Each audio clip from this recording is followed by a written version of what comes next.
नमस्कार साथियों, मैं पूरन सिंह सम्यक प्रकाशन से। और भगवान बुद्ध के जो फॉलोवर हैं, मानने वाले हैं, उनके लिए नमो बुद्धा है। बाकी सभी के लिए नमस्कार है। आप सभी का स्वागत है, अभिवादन है। आप लोगों के लिए साधुवाद है, आप पूरा वीडियो देखते हैं, ये अच्छी बात है। लाइक, सब्सक्राइब, शेयर, कमेंट्स ज़रूर करें। आज महाराजा प्रसन्नदी की धम्म दीक्षा है। जब राजा प्रसन्नदी को ये पता चला कि शाक्य मुनि गौतम पधारे हैं, तो वे अपने रथ पर सवार होकर जेतवन पहुँचे। दोनों हाथ जोड़कर नमन करने के पश्चात उन्होंने कहा, मेरा अयोग्य सा और अंधकारमय राज धन्य हो गया कि आप यहाँ पधारे हैं। आपके आगमन से राज्य को गौरव प्राप्त हुआ है। आपके समान संसार के स्वामी, धर्मराजा और सत्य के अधिपति के रहते मेरे राज्य का विपत्तियां और संकट कैसे आ सकती हैं? क्योंकि अब मैंने आपके पवित्र लक्षण देख लिए हैं। मुझे आपके धर्मोपदेश रूपी निर्मल जल का पान करने का अवसर प्राप्त हो। सांसारिक संपत्ति अनित्य और नाशवान है, किंतु धम्म रूपी धम्म का लाभ अनंत और नाशवान नहीं है। एक सांसारिक आदमी भले ही वह राजा हो, दुख से भरा होता है, किंतु एक साधारण आदमी जो पवित्र है, मन की शांति प्राप्त कर लेता है, सुखी रहता है। धन, लालच, काम भोक्ता की प्रवृत्ति से दबे हुए राजा के चित्त की अवस्था जानकर तथागत ने उपदेश दिया, जिसका जन्म निम्न स्थिति में हुआ है। वे भी जब किसी गुणवान आदमी को देखते हैं तो अपने मन में उनके प्रति आदर की भावना पैदा हो जाती है। तो फिर जिसने पूर्व जन्म की स्थिति के कारण पुण्य अर्जित किए हैं, ऐसे स्वतंत्र राजा को इसके और अधिक ऐसा क्या अनुभव करना चाहिए। और अब जबकि मैं संक्षेप में धम्म की व्याख्या कर रहा हूँ, हे महाराज, मेरे शब्दों को ध्यानपूर्वक सुनें, समझें और उन्हें अपने हृदय में उतारें। हमारे अच्छे या बुरे कर्म लगातार छाया की तरह हमारा पीछा करते हैं। जिस चीज़ की सर्वाधिक आवश्यकता है वह है मैत्रीपूर्ण हृदय, जिसकी प्रज्ञा को अपनी इकलौती संतान के समान समझें। उन्हें उत्पीड़न न करें, कष्ट न पहुँचाएं, उन्हें नष्ट न करें। अपने शरीर के सभी अंगों को संयत रखें, कुमार्ग छोड़कर सन्मार्ग पर चलें। दूसरों को कुचलकर अपने को ऊपर न उठाएं, दुखी को आराम दें, उसे मित्र बनाकर सुख और सांत्वना दें। न तो शाही ठाट बाट को अधिक महत्व दें और न ही चापलूस लोगों की मीठी लगने वाली बातें सुनें।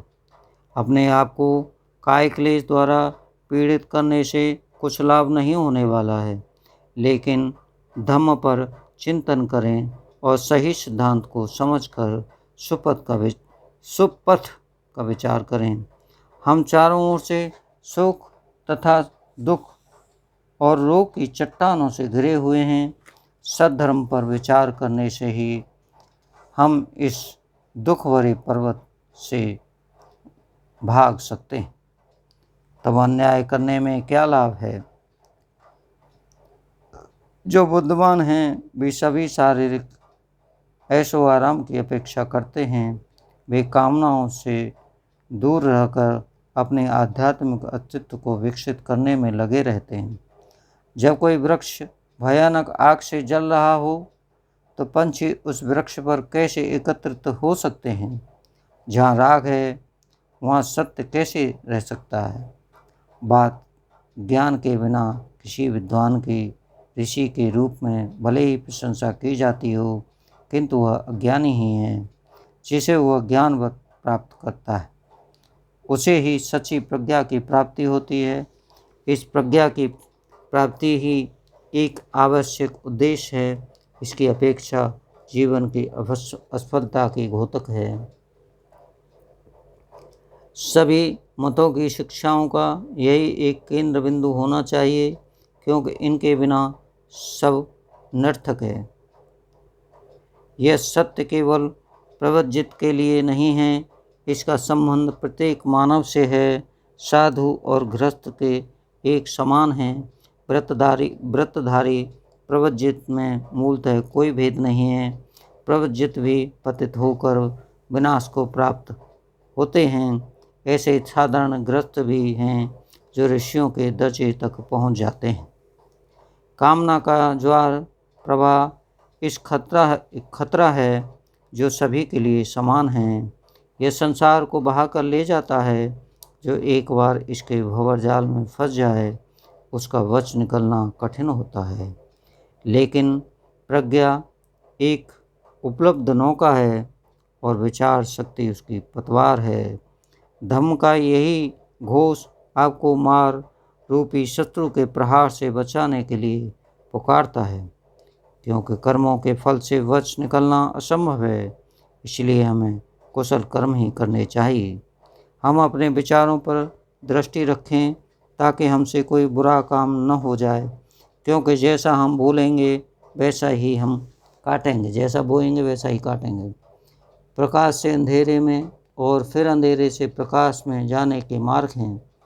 अंधेरे से और भी अंधेरे गहन अंधेरे में जाने के भी मार्ग हैं, और उदित प्रकाश से अधिक चमकीले में जाने के लिए भी मार्ग हैं। बुद्धिमान आदमी ज्ञान रूपी प्रकाश का उपयोग करेगा, क्योंकि उसे और भी अधिक प्रकाश प्राप्त करना है। वह लगातार सत्य ज्ञान की ओर अग्रसर होता रहता है। सदाचरण तथा अपनी श्रेष्ठता का प्रदर्शन करो और कारण सिद्धांत के अभ्यास तथा सांसारिक भौतिक वस्तुओं की तुच्छता पर गहराई से विचार करो। जीवन की अस्थिरता को अच्छी तरह समझो। अपने विचारों को ऊंचा उठाओ और दृढ़ उद्देश्य के लिए सच्ची श्रद्धा प्राप्त करो। राजधर्म के नियमों का उल्लंघन मत करो। तुम्हारी प्रसन्नता का आधार बाह्य पदार्थ नहीं, बल्कि तुम्हारा अपना मन ही होना चाहिए। इस प्रकार तुम्हारा यश आगे युगों तक अमर रहेगा। राजा ने बड़े ध्यान से तथागत के अमृत वचन को सुना और आदर से हृदयगम किया। उन्होंने जीवन पर्यंत उपासक बने रहने के लिए शपथ ग्रहण की।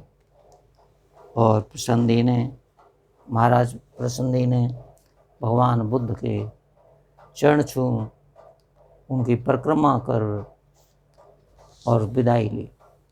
आज इतना ही। आप लोगों से एक ही निवेदन है कि आप पूरा वीडियो नहीं देखते हैं, लाइक शेयर सब्सक्राइब नहीं करते हैं, ये सब किया करें मित्रों। हमें ये वीडियो बनाने में तभी रुचि आएगी जब आप ये सब करेंगे। Thank you so much.